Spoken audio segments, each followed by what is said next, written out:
By the way, yes. by the way, let me tell you, mtua buru,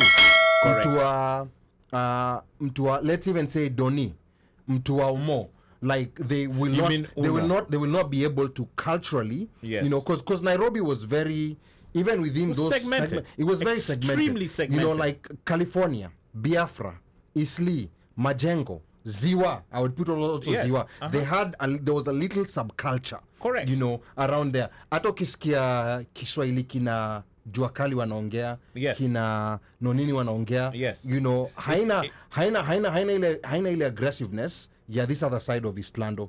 There's a certain smoothness to it. Yeah, yes. And then there's more of a bomoness now if you ukiingia Jerry hiyo sheng yao ilikuwa na, because walikuwa wamechanganyika na Waislamu sana, yes. ilikuwa na Uswahili pia. Correct. Ilikuwa na a lot of Uswahili ndani yake. And then they threw in other languages into it. So it was a very, on who the guys were around. It was a very interesting mix. Na hapa Lolota anasema umoja was not Islando, and I think at this point tunaweza mkaribisha Uno Mike because tumekuwa tukiongea sana. Uno Mike, karibu ajitete unajitetea kutoka nini daraja la Kangemi au unajitetea huku ukiwa ujavuka sakafu hapa umoja? Najitetea kama Mkenya. Okay. Okay. For Jembe, you don't even know what colors of the flag. You're taking the neutral stance. Boss, you don't even know the colors of the flag. Mimi ni Mkenya. Mupenda musipende. You could be more tell us more about Islando and Umo. Mimi ni Mkenya. Wewe si nini wewe umsema pumu sijui nini sijui wapi. Digivia nawe nonsense. In fact, I would add Pumwani and Shauri Moyo to that mix. That subculture.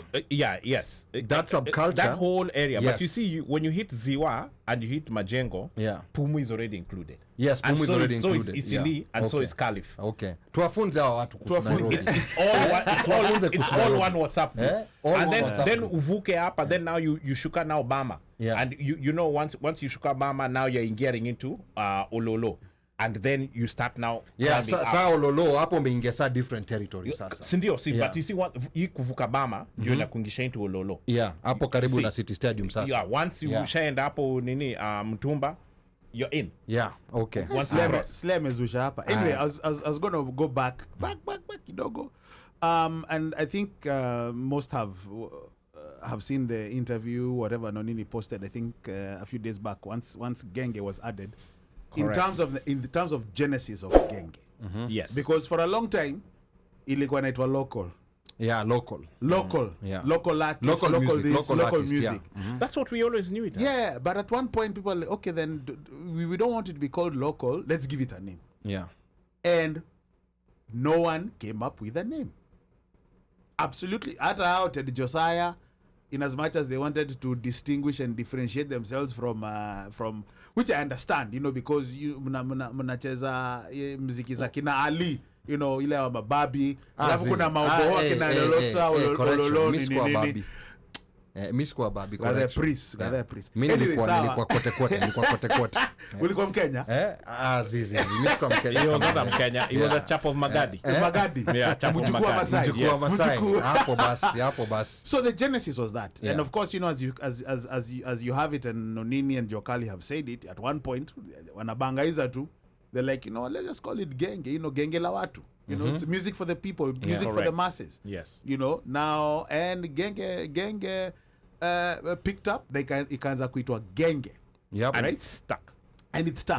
And I don't think, maybe the idea was for it to be recognized as music, to be recognized as Kenyan music. Yes. Not the way Tanzania has bongo flavor. Not to be called local. Yeah, okay. But the idea was for it to be Kenyan music, which is Genge. So when you have Genge, unajua ni Kenyan music. It's just like when you say bongo, unajua tu ni PZ. Yeah. And under the umbrella of bongo, you have everyone. Yeah. Mwana Efe, all those guys. Yeah. So whatever it is, it's still bongo. So now with Genge, Eric Wainaina, Ted Josiah, Sauti Sol. Yes, there was a classism that was coming. All those now, ironically, they ganged up. Umbrella yao itakuwa Genge.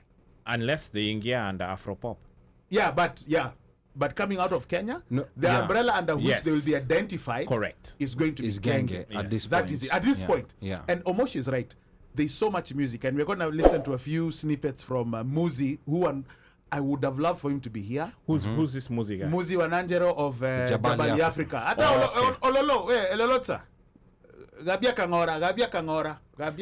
Number is 202-683-4570 star 5 to speak. So it's one of those, I think you said it. In Kenya there's so much. There's Benga, there's maybe ile Momboko, kama ni Boss, Kikuyu. we have There's Mo- a we lot. have There's a lot, Mogithi. yeah.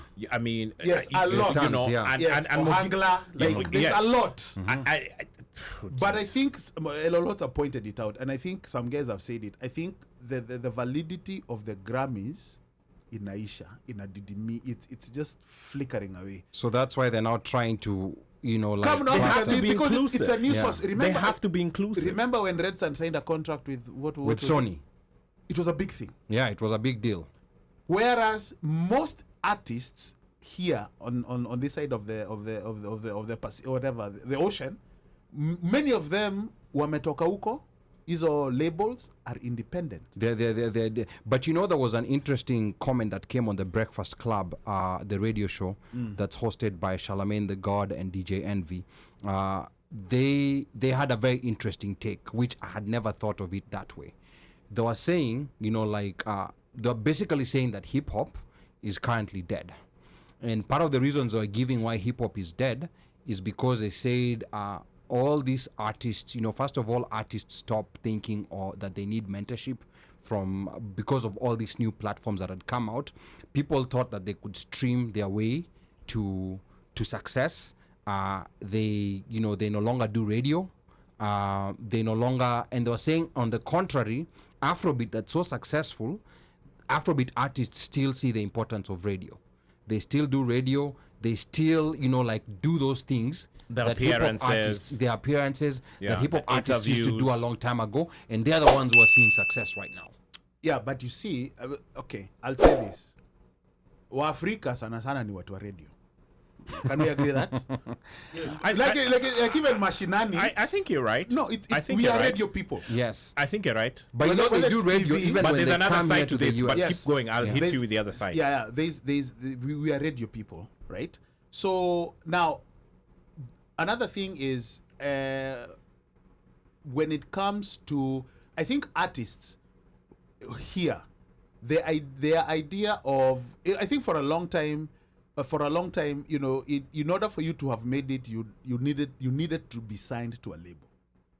That was Yes, correct. That was yes. standard. That was At a standard. certain That's point. where the money was. Money 'cause was, they but did the marketing. They pushed for everything. you. But however, when if you guys remember the show that used to come, it was I think on MTV or VH1, behind the scenes. Yes. You find that most of those guys who signed those lucrative deals ended up being were actually poor.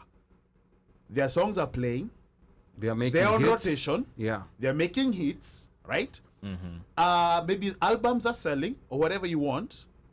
But if TLC, you find out that But they have they're little to making show 50. for it. They little to show for it because of the contracts. Everything was a subtraction. Yes, because Every of single thing was a subtraction. even Chameleon. At one time, the other day, I was listening to him. At one point in time, like if you decide to do an audit of your contract, you'll find out that the record labels wanakufinyilia. At one point, he got somebody's auditor to come and do his audit. He was lacking $600,000. Wow. So at one point, I think, with the stories coming out, people are like, let me independent. So who comes out with the idea of being independent and distribution? Master P. Yes. With no limit, right?